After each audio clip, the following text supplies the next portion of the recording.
आगामी विधानसभा निवडणुकीत जर मराठा आणि कुणबी आमदारांची संख्या वाढली तर मात्र ओबीसी आरक्षणाला धोका निर्माण होऊ शकतो.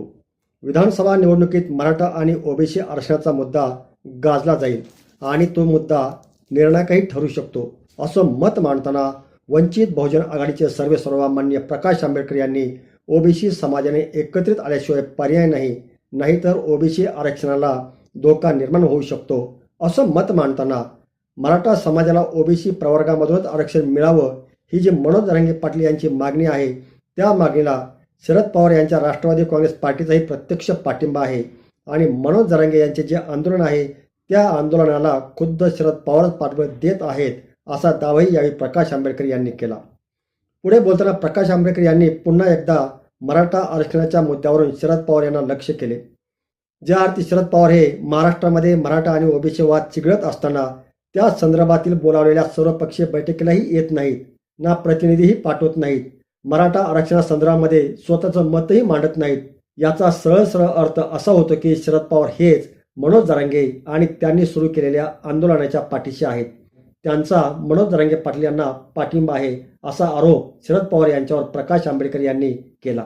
तर दुसऱ्या बाजूला काँग्रेस आणि काँग्रेसचे नेते मात्र या मुद्द्यावर शांत आहेत, ते काहीच बोलत नाहीत, असेही आंबेडकर म्हणाले.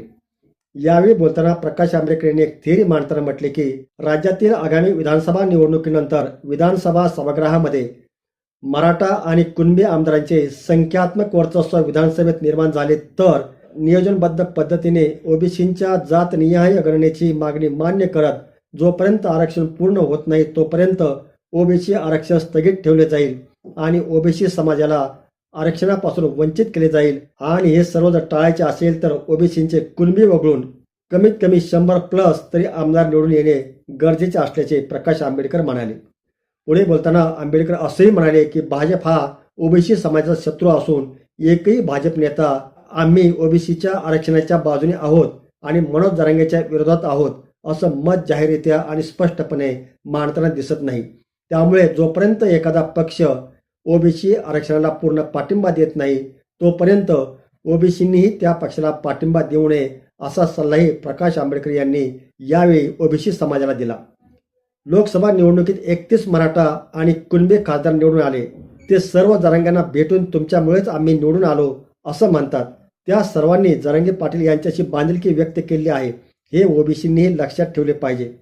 कुणबी समाज हा मराठ्यांच्या बाजूने झुकेल हे फक्त मी म्हणत नाही, तर उर्वरित जे ओबीसी आहेत त्यांनाही ते वाटू लागले आहे. त्यामुळे कुणबी समाजानेच आता उर्वरित ओबीसींना आश्वस्त करणे आवश्यक आहे.